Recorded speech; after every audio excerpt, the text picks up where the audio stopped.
Good evening, everyone, and welcome to the 68th audio file in the audiocast series known as the Q News Patriot. I am the Q News Patriot. My name is SGAnon. It is so good to be back with each of you after a short respite off air. I know it has been a minute, and things are happening so quickly now that it is truly difficult to keep up. Things happening in my personal life, things happening in the professional sphere, and then the research and information space, which has absolutely exploded just in the first 11 days so far of this year. You know, we've got everything from tunnels to biological terrorism to the mRNA technology to the DEI initiatives to the open wanton discrimination happening at multiple levels of society that have overtaken the public narrative space in large ways. We're seeing the seeds, if you will, that are beginning to sprout and grow that have been planted over these last few years, and it is producing a change in the mass consciousness, a change in the perception of mankind that will forever etch into history how we move forward together. In many ways, it's actually very exciting. It's a little bit scary also. And as we look at this year, I think we can expect to be rocked a little bit by desperation maneuvers that come from a beast which knows once this year is over and once we the people have turned the levers of the pulpit of power again here in the United States and around the world, that they will never live through to see the other side. This corruption ends with us here and now, and we've been chosen for this moment, and they know it, and so do we. Without further ado, Patriots, we've got a little bit to talk about today. Let's get right to it. We've got a potential false flag event being prepped by the intelligence communities around the world.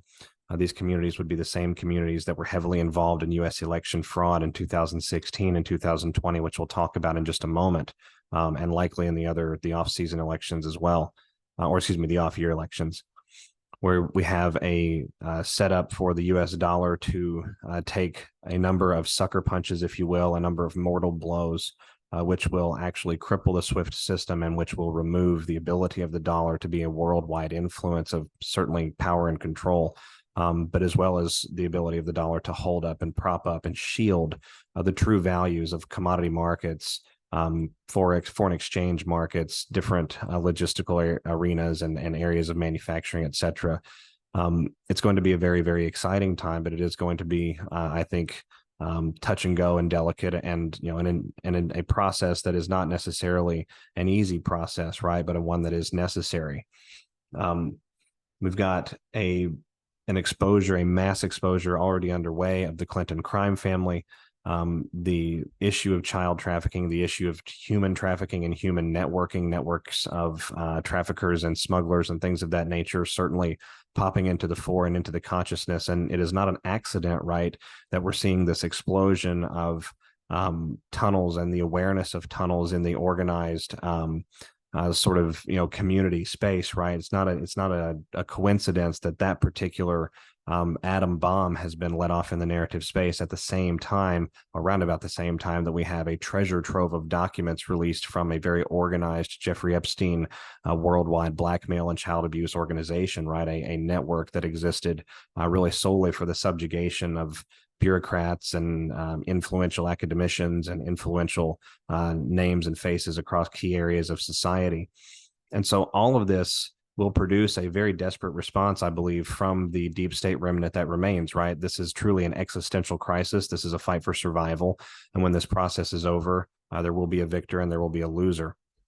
So Patriots, let's talk a little bit about some of the things that we've been winning in a very large way on, because it is many of these particular winnings that have induced and are inducing such remarkable desperation, and I think desperation that is yet to come. So just this past week, President Donald Trump said that he expects the U.S. economy to crash, and he said that he hopes it does before he takes office in January if reelected. He basically said that he doesn't want to be another Herbert Hoover, right? So this is the commander-in-chief telling the world that it's very likely the U.S. economy is going to tank, right? The rhetoric coming from the leading political opponent, the front runner for the American people, and certainly the We the People's Choice candidate, that's going to be spread really all around the world like wildfire. You have to be very careful with the things that you say. The eye of public scrutiny is forever upon you. And so for President Trump to come out and say something like this, I think, really does speak to the reality of the situation. And indeed, on this program, we've talked for a while about the death of the petrodollar leading to the collapse of the energy markets, which currently prop up the facade and the fraud that is present in worldwide finance and commerce markets around the globe. So if we come over here to an article that came out just a few days ago, Russia and Iran officially end SWIFT system, start bank transfers in local currency. BRICS members Russia and Iran have abandoned the SWIFT payment system for cross-border transactions. The two countries will initiate payments to settle international trade using direct bank transfers. The SWIFT system is no longer needed and will be bypassed as both countries have agreed to carry out transactions through their respective banks. The two nations will engage in direct bank transfers in their respective local currency and not the US dollar for the first time. As of right now, these transfers with no SWIFT are between Russia and Iran only and not other BRICS members.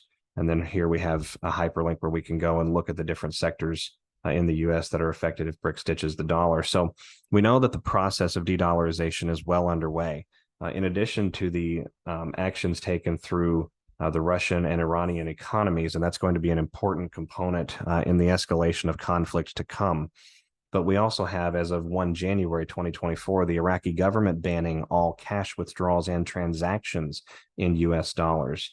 The Central Bank Office of Iraq said that people who deposit dollars into banks before the end of 2023 would be able to withdraw the funds in dollars in the next year. However, dollars deposited in 2024 will only be available in Iraq at the local currency with an official rate of 1,320 dinars.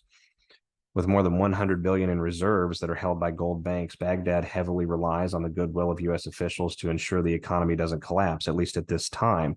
And since 2003, it is worth remembering all Iraqi oil revenue was paid into an account with the U.S. Federal Reserve that allowed Washington, D.C. to essentially control the entire Iraqi government and to manipulate and pressure for policy and exchange and things of that nature happening at that level. And so this is categorical proof. This is 100% ironclad indication that the Baghdad government in Iraq has been set free of the Federal Reserve serpent. The serpent, the constrictor, no longer has its muscles around the neck of the Iraqi economy and the Iraqi government. And so this is very important for worldwide energy markets. It's also going to be important for antiquity. And believe it or not, I think it's going to be very, very important for Middle Eastern regional balance and conflict balance, perhaps some mediation as we go forward. Now, what I find so fascinating is I believe that this crash that the commander-in-chief has talked about openly now, really for the first time in a very large way, is going to be initiated by the failure of several national banks here in the United States of America.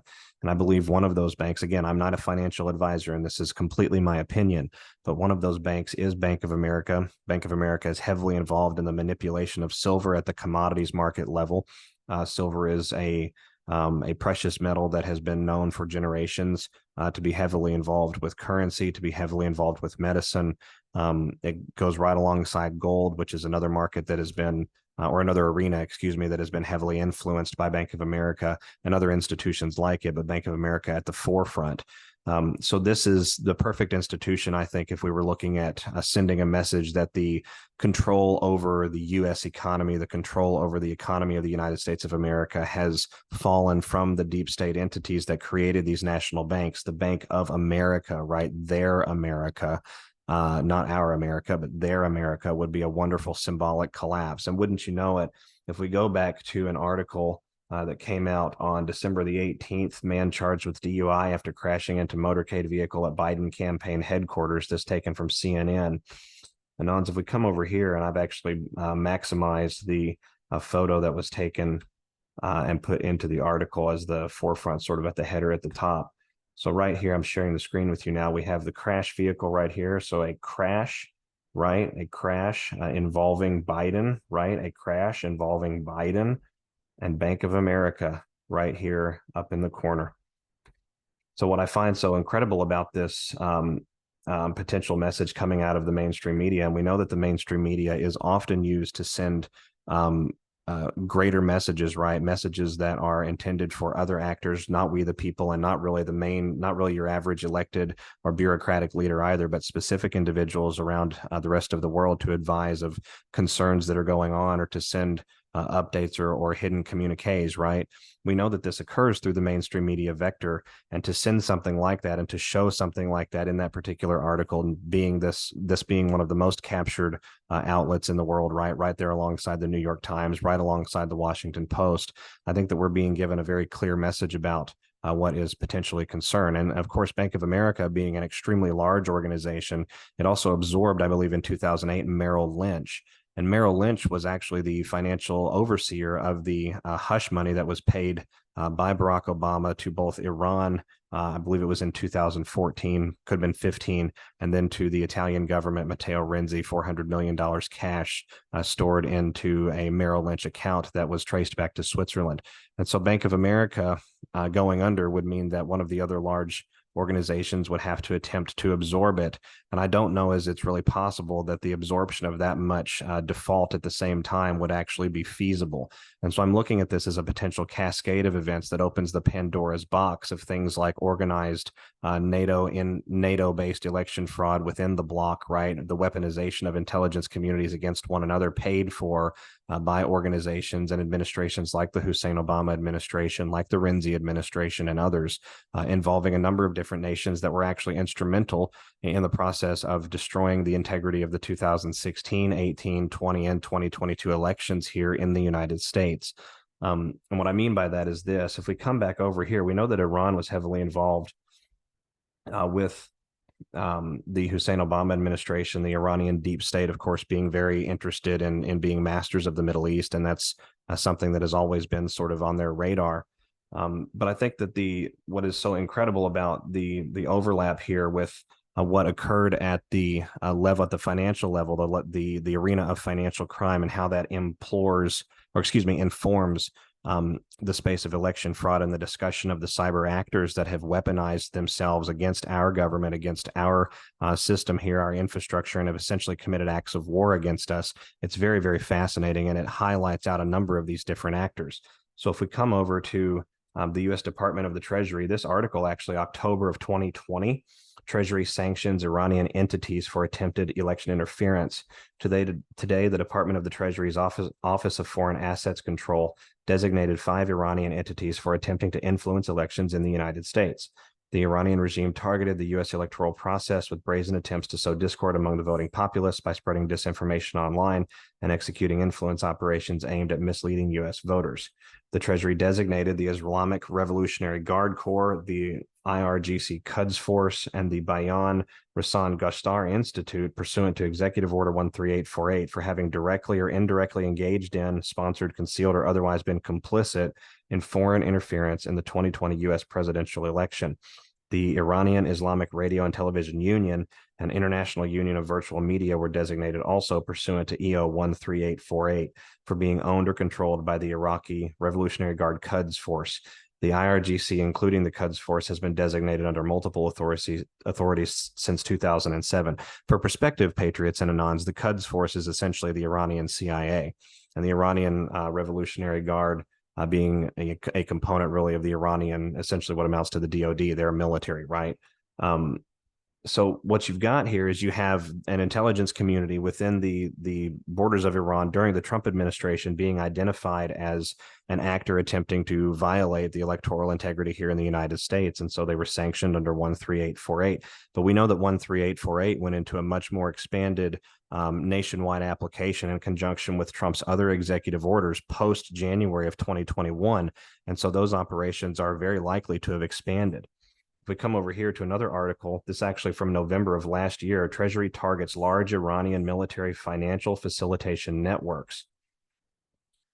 The Department of the Treasury's Office of Foreign Assets sanctioned over 20 individuals and entities for their involvement in financial facilitation for the benefit of the Iranian Ministry of Defense and Armed Forces Logistics and the Iranian Armed Forces General Staff, along with the Islamic Revolutionary Guard Quds Force. Iran generates the equivalent of billions of dollars via commodity sales to fund its destabilizing regional activities in support of multiple proxy groups, including Hamas and Hezbollah. The Iranian government allocates billions of dollars worth of commodities, including oil, to Iranian military entities. This includes specific commodity allotments for the Ministry of Defense of the Army of the Republic of Iran, the Islamic Revolutionary Guard, and the AFGS, which sell the commodities to foreign buyers. The network, these commodities are sold through a network of front companies inside Iran and abroad. Those front companies are Sefer Energy Jahan Namaspar's company, headed by principal board member and managing director Majid Azami. Azami is an Iranian oil ministry official. In mid-2023, Sefer Energy employee Elias Tumaj arranged the sale of Iranian commodities with prospective buyers, including through falsified certificates of origin. And this goes on and discusses a lot of these networks and how they tied together. So we're going after their ability at the intelligence community level, at that infiltration of the military industrial complex level. We're going after their ability to continue to generate money. It all comes back in many regards to the events that are happening and will happen this year, to the control of money, right? The ability to leverage things like billions of US dollars that have been printed out of thin air to control other markets around the world, versus having currencies that are asset backed, are not capable of destroying, or excuse me, of being corrupted and causing such malfeasance within the system. Something that's absolutely fascinating to me that ties into this was a filing that was actually filed in the state of Colorado in December of 2020. It looks like it was filed on the 1st of December 2020, case number 220-CV-01771 PP. And included in this case filing on page, I believe it's 15, we have a declaration of a redacted individual who claims that they were a intelligence analyst under the 305th Military Intelligence, with experience gathering SAM missile system electronic intelligence, along with experience as a white hat hacker used by some of the top election specialists in the world. The methodologies that this individual employed represent industry standard cyber operation toolkits for digital forensics and open source intelligence, which are commonly used to certify connections between servers, nodes, and digital properties.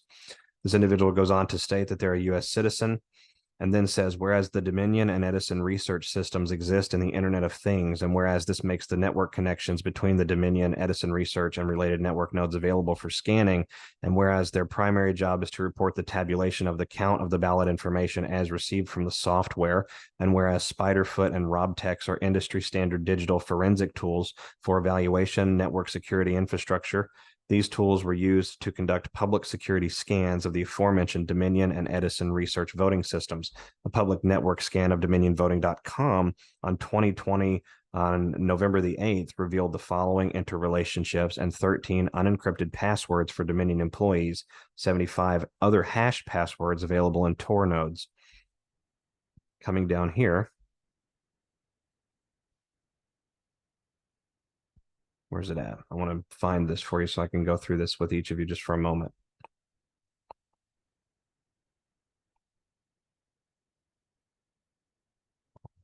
Give me just a moment here. This scan that was conducted showed a direct connection to a group in Belgrade, as highlighted below, and it goes on to list the IP names and numbers of the numbers and the names of the servers.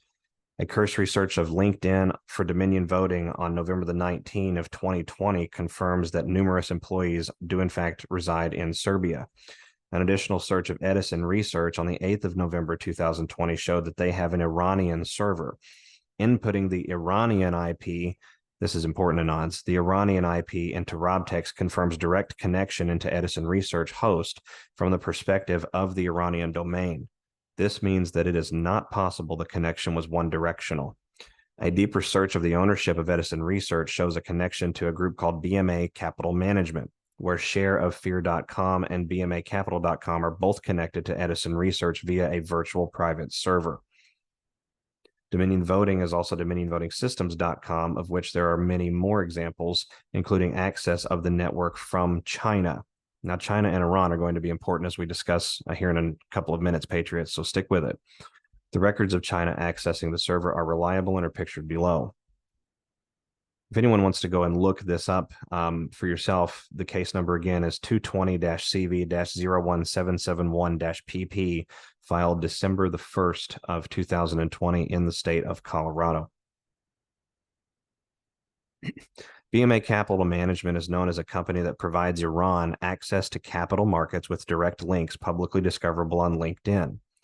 The same RobTech search confirms the Iranian address is tied to a server in the Netherlands, which correlates to known open source intelligence of Iranian use of the Netherlands as a remote server. And you can see the reference below, example, advanced persistent threats, APT 33 and 34. A search of the indivisible.org network showed a subdomain which evidences the existence of scorecard software in use as part of the Indivisible, formerly Acorn political group under Obama. Each of the tabulation software companies have their own central reporting affiliate, and Edison Research is the affiliate for Dominion. Beanfield.com out of Canada shows connections also via co-hosting related sites, including dvscorp.com. So we've talked a little bit about this, and what I want to paint out for you and highlight is how involved the groups are and how it ties back to Hussein Obama, and it ties back to the cybersecurity breaches that were intentionally put into U.S. election systems, and the U.S. election networks themselves also being actively hacked from outside actors, and some of those actors, of course, coming from within Iran, from within China, and I wouldn't put it past it to be also coming from within North Korea. So this is going to be very, very important as we look at the military events that have to play out in this process before this process can be successfully completed. There has to be an accountability of the intelligence communities that are running rogue in all of these significant state actors around the world. Without that accountability, all of this is a fool's errand. These individuals are heavily involved and heavily connected with one another. They all act for the same team. Each of them have their own individual egos, right? Their own selfish motivations and power trips that they wish to see fulfilled in the world, and whatever gains and triumphs that they wish to have. But they are primarily acting at the behest of the same beast. And that beast is the one that is above them, paying them, right? That is providing all of the money, that is controlling the central bank system. It is going to lead back, and it's going to tie back to transnational interests. But we have to go through a brief period of military removal, I think, and military intervention within these different communities, and that may entail a broader conflict worldwide before this is over. So coming over here, I want to also highlight that in addition to Iran being a concern for U.S. military engagement, and indeed we sort of are already engaged with an extension of the Iranian regime in Tehran known as the Houthis in Yemen, but we're also going to see China involved in a forward-postured militarized way against the United States of America, potentially even an act of war of some kind. But we're also going to see military action in South America, particularly in Venezuela, and here is why. If we come over to the supremecourt.gov website, docket, let me see here, case number 220-CV-02321-DJH, filed December 2nd of 2020, so one day after that case that we just, or that filing that we just read from. This case, on page 37, this filing reads, as set forth in the Dominion whistleblower report, Smartmatic software was contrived through a criminal conspiracy to manipulate Venezuelan elections in favor of Hugo Chavez. And a whistleblower from Dominion states under oath, importantly, I was a direct witness to the creation and operation of an electronic voting system in a conspiracy between a company known as Smartmatic and the leaders of conspiracy with the Venezuelan government. This conspiracy specifically involved President Chavez Frias, the person in charge of the National Electoral Council named Jorge Rodriguez, and principals, representatives, and personnel from Smartmatic. The purpose of this conspiracy was to create and operate a voting system that could change the votes in elections from votes against persons running the government to votes in their favor in order to maintain control. In mid-February of 2009, there was a national referendum to change the constitution of Venezuela to end term limits for elected officials, including the president. The referendum passed. This permitted Hugo Chavez to be reelected an unlimited number of times.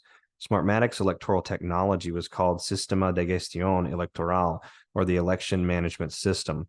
Smartmatic was a pioneer in this area of computing systems. Their system provided for a transmission of voting data over the internet to a computerized central tabulation center, which is what we just heard referenced in that other reading that we did, Anons.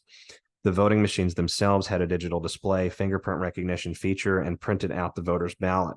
The voter's thumbprint was linked to a computerized record of that voter's identity, and Smartmatic created and operated the entire system.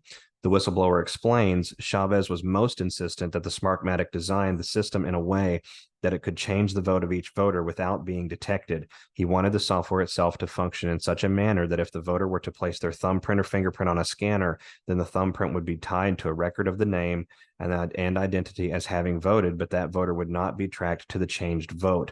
He made it clear that the system would have to be set up to not leave any evidence of the changed vote for a specific voter, and that there would be no evidence to show and nothing to contradict that the name or the fingerprint or thumbprint was going with the changed vote.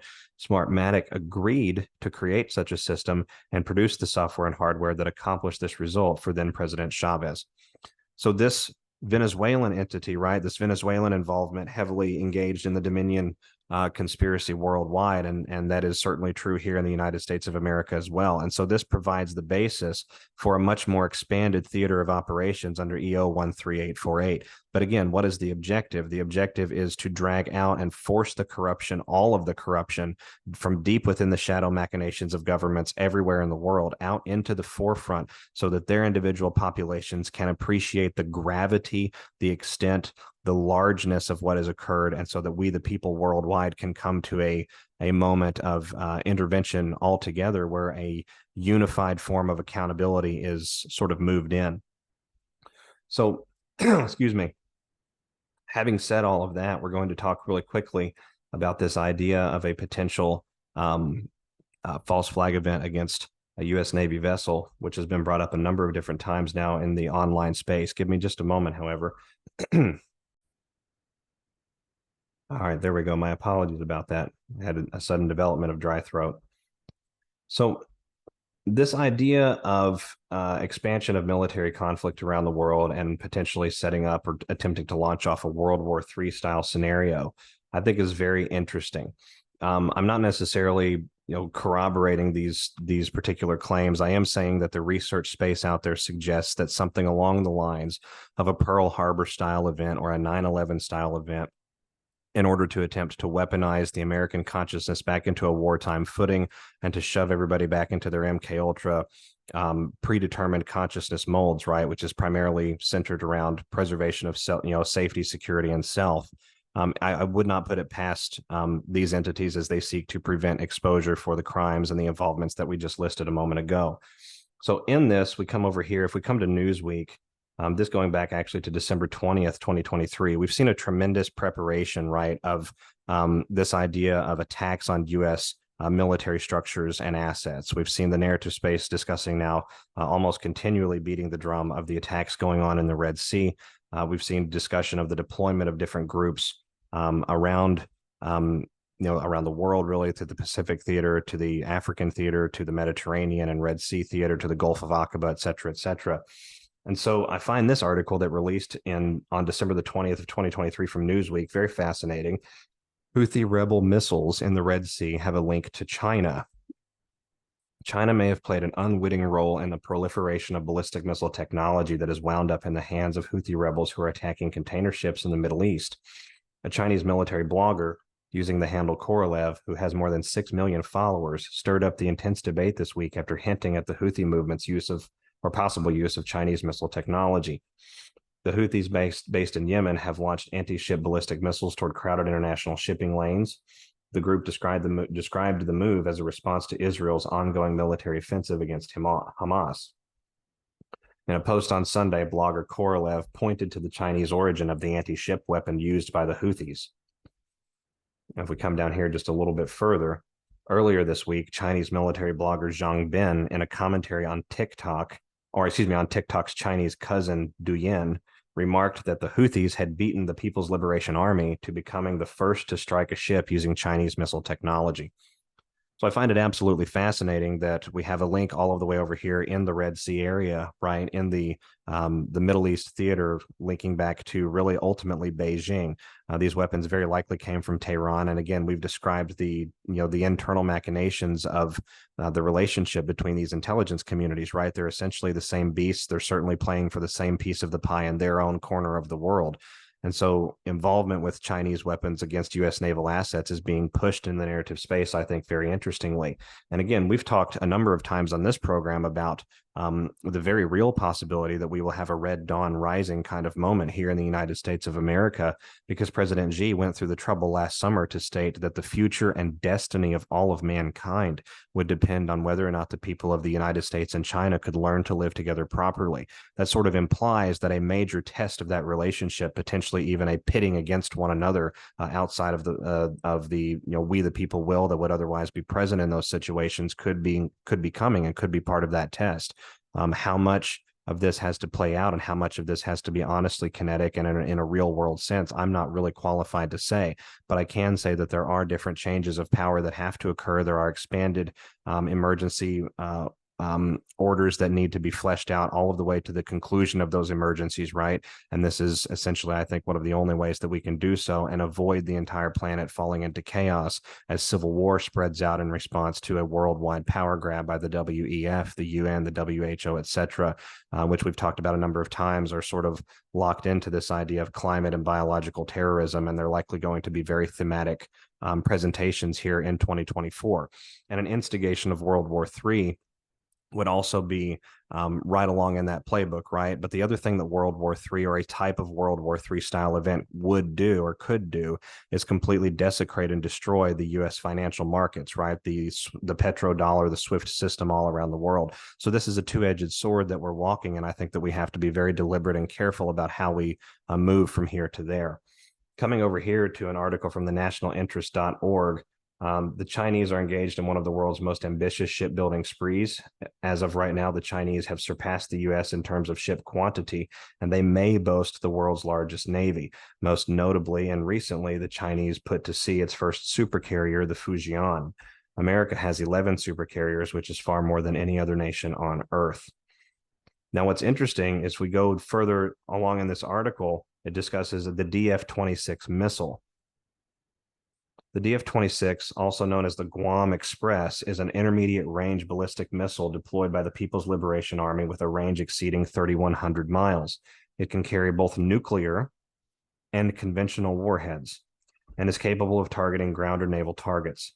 The article highlights concerns about the DF-26's ability to target U.S. military installations both in the Indo-Pacific, including Guam, as well as in the Indian Ocean, and its potential to be used in a first strike scenario in a nuclear exchange against U.S. naval assets, such as aircraft carriers. Now, if you remember not that long ago, Anons, we had a communication come out from the 8th Psychological Operations Group that was powerfully indicative of Q. It had actually very tremendously powerful symbolism. If you've not gone and looked it up, it's about a 60-second ad. You can still find it on YouTube. I encourage each of you to do it. It was deployed during the Army-Navy football game of December of 2023. And in that ad, we had a statement made very powerfully by the narrator at the end, alongside the emergence of a special operations tank coming through the wall. The narrator proclaimed, "I sink your battleship." So if we have an event that needs to involve a false flag of some kind, or that I shouldn't say needs, because that's really an incorrect term. If there is an event that is unavoidable along in this journey, such as a large false flag or a Pearl Harbor style event, and I think that that's very possible, could we also see such an event happen in tandem in real time across different theaters? And would that event potentially go nuclear in the Pacific region especially? And at least on the latter portion of that question, I feel like I've actually gotten a pretty good amount of clarity on it. Give me just a moment here. I have to pull this up. All right, Patriots, thank you for bearing with me a moment there. Taken from the Twitter, a critical notice to air missions warning has been issued for Kwajalein Atoll in the Pacific, saying hazardous area with potential for loss of life, cautioned to avoid extreme radiation hazards. A critical notem has been issued to airmen for Kwajalein Atoll in the Marshall Islands and states.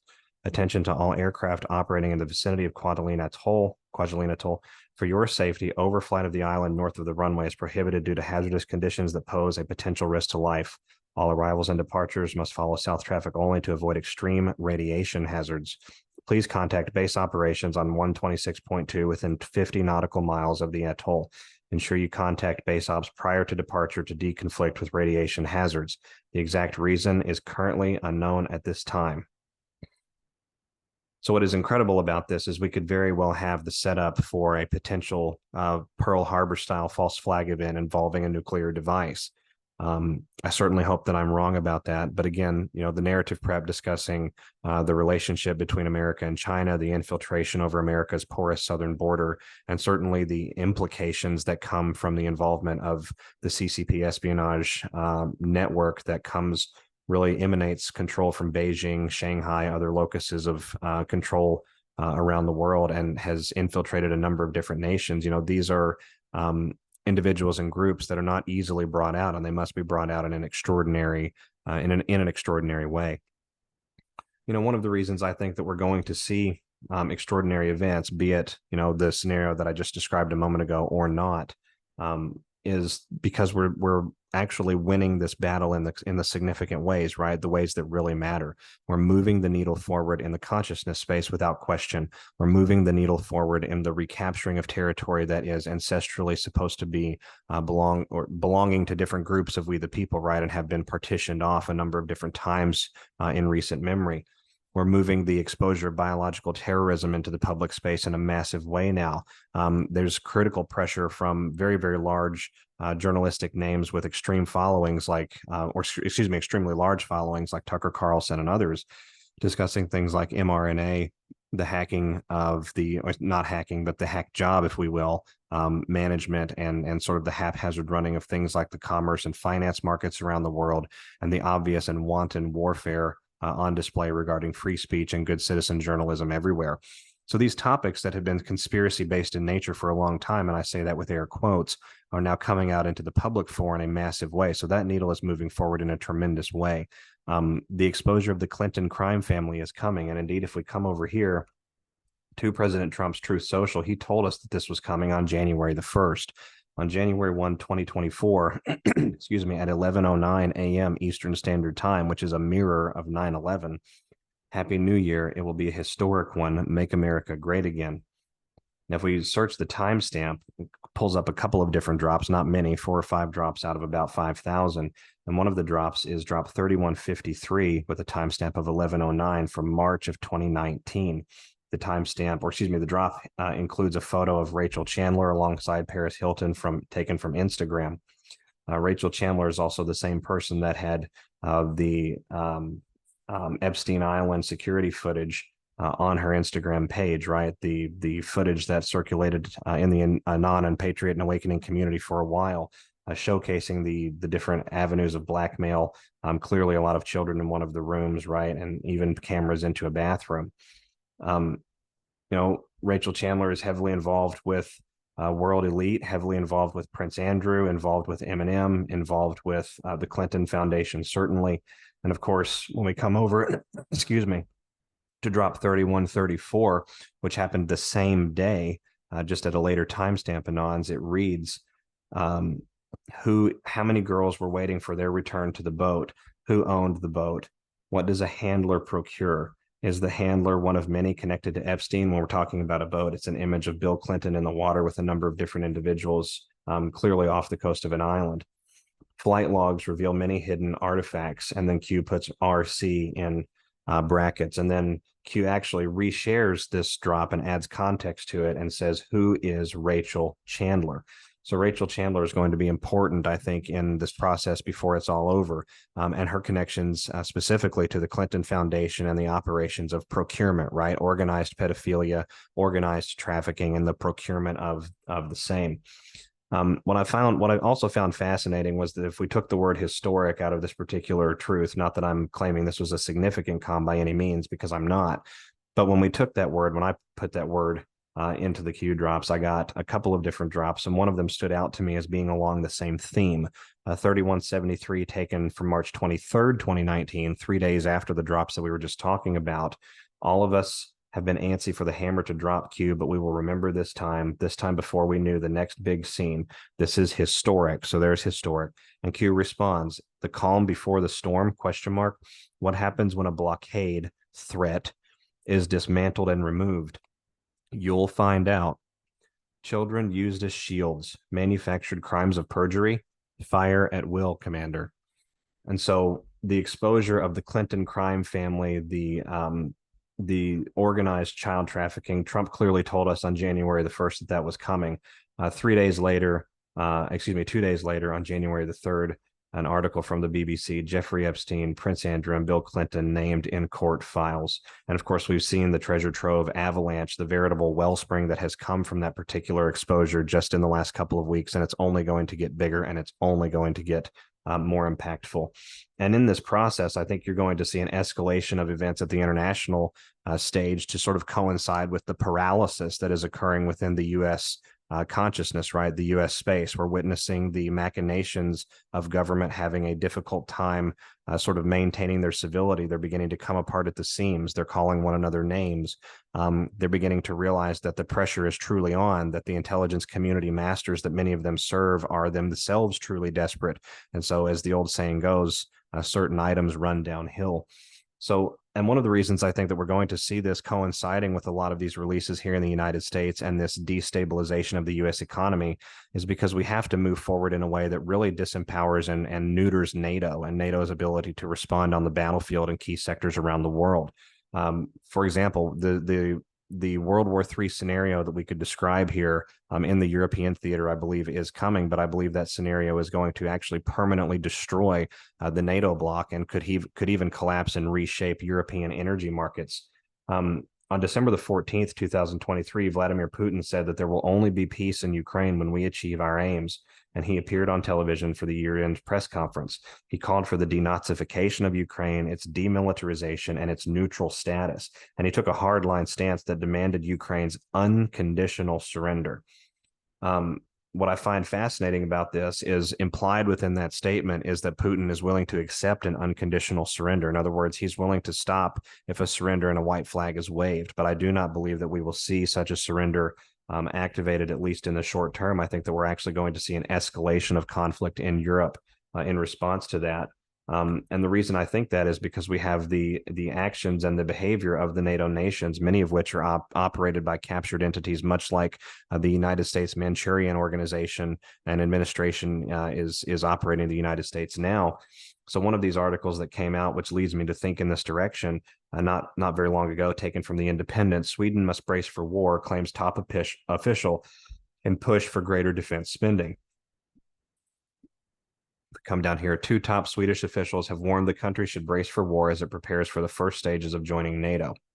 During a security conference in Western Sweden over the weekend, the country's civil defense minister said action needed to be taken rapidly to mitigate against a looming threat from Russia, pointing to the developing situation in Ukraine as evidence that the war could spread to other parts of Europe. Now, remember, Anons and Patriots out there, the corridor out of Western Ukraine, both southwest out into the Balkans and the Moldovan corridor, and northwest up into Poland and then through the Baltic Sea and into the Scandinavian nations.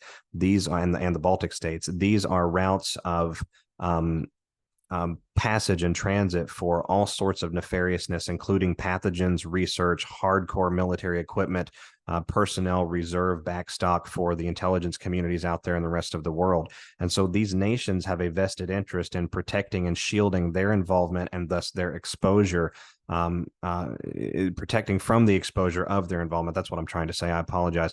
Protecting from their exposure to their involvement of the activities that have occurred there in the world. This is a vested interest. And again, this becomes an existential crisis, right? Because these we the people blocks around the nations, right? In Sweden, Finland, different Baltic regions, etc. We the people are sidestepped primarily at the geopolitical power play level, and we're never really told the truth.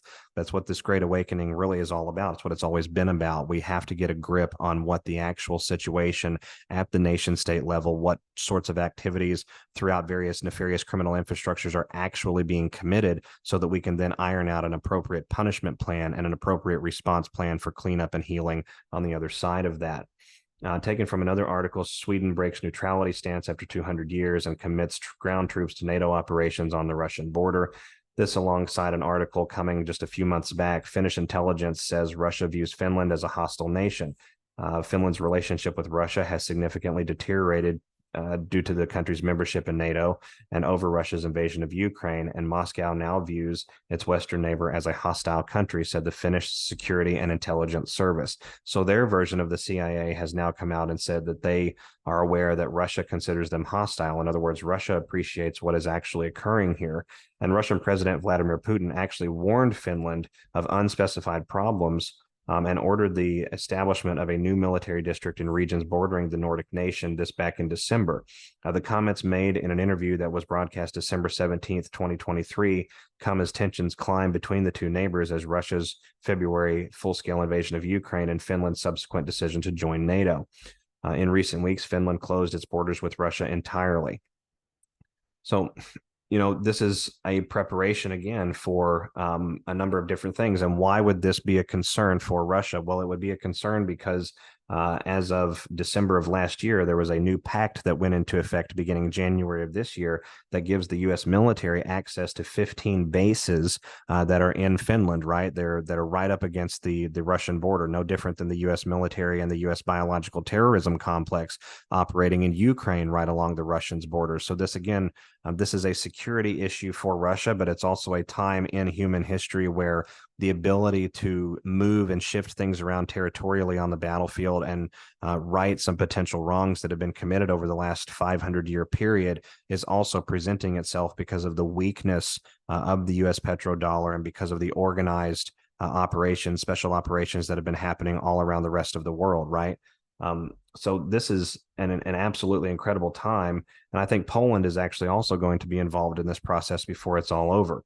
As a matter of fact, last year at a meeting of the Security Council of the Russian Federation, they discussed information that was obtained from intelligence sources that stated that the government in Warsaw was coming to the conclusion that Western assistance to Ukraine would be ultimately ineffective and the defeat of Ukrainian forces would be a matter of time. According to the intelligence report prepared by the Russian services, the Polish leadership is now implementing plans to seize control of Ukraine's western region by deploying Polish troops.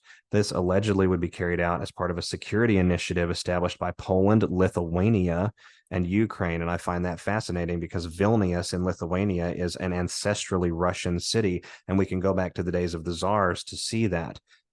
Vladimir Putin spoke in the same terms as the intelligence briefing, stating that the representatives of the European elite have become aware that supporting Ukraine is a dead end and a waste of money. According to the president of Russia, the signals regarding the intention to boost Polish Lithuanian cooperation indicate that it will de facto be responsible for occupation of territory in Western Ukraine. Putin said that Poland is counting on the establishment of a NATO coalition and is hoping to carry out direct intervention in order to regain former territories, which now belong to Ukraine and also to Belarus. The president emphasized that any act of aggression against Belarus would also equate to an act of aggression against Russia, which in turn would respond to it using all measures at its disposal. So this is a period of time where we're moving the needle forward. President Putin recently claiming that Odessa was a Russian city. Odessa is sort of in the south central portion of Ukraine. It's a major port city. It is further actually in the possibility than Kiev is when we look at the campaign. And so all of these events happening at the same time, right? The escalation of potentially what amounts to the last great European war, the involvement of NATO, but being essentially destroyed in their own involvement, right? It's sort of like building an engine with all of the gears and the machinations and the grinds and things that are placed in as part of that engine, and not installing them correctly, just haphazardly and very loosely putting them into play, and then attempting to engage that engine. It would destroy itself. And that is exactly what we're seeing. We are letting them hang themselves. We're letting them destroy themselves. These efforts are going to ultimately be resulting in the destruction of the U.S. petrodollar, right? The destruction of the Federal Reserve SWIFT system, the central banking model. It's going to freeze and force us to reimagine and redefine and work within worldwide commerce and energy markets. It's potentially going to catalyze a tremendous amount of us worldwide into very large tranches of patriotism, but understanding that it's we the people patriotism and not patriotism with wanton aggression directed at one or multiple parties. This is an incredible and amazing time to be alive, and the deep state knows that we know what they're doing, and that's why we're going to see, I think, in some regards, an attempt at some of these desperation maneuvers, because we have things like what President Putin is doing, what is occurring in the SWIFT system worldwide, what is occurring with the special operations that are countering foreign intelligence services worldwide. We are succeeding in these key theaters, and they are absolutely petrified. And if you don't think that we're succeeding in these key theaters, if you come over here, you can actually get onto the Wayback Machine. Let me get here. Where's it at? I want to pull this up and make sure that I've got this. So a Wayback Machine website created January the 6th of 2024, Shabbat 770 tunnels. Discover the hidden wonders of the 770 tunnel with our guided tours. This website created January the 6th of 2024. 2 days later, clashes broke out at the world headquarters of Shabbat Lubavitch at 770 as construction workers on behalf of the synagogue's leaders attempted to fill in tunnels that had been illegally dug. So we're looking at an intelligence operation that occurred here, right? A counterintelligence forcing out into the narrative space, activating into the narrative space the exposure of this particular practice, this particular reality at this particular time, coinciding with the exposure of the Clinton situation, the involvement of serious human rights abuses, which is coming, the connection back to Jeffrey Epstein. I think this connection will eventually actually land us back at the World Economic Forum and the bioterrorism complex before it's all over, which ties that web up very nice and neat. In the public space and for the public consumption. They could not be more terrified because we are piecing the puzzle together and we are absolutely relentless and unstoppable in that mission. And it is wonderful and honoring to be here with each of you.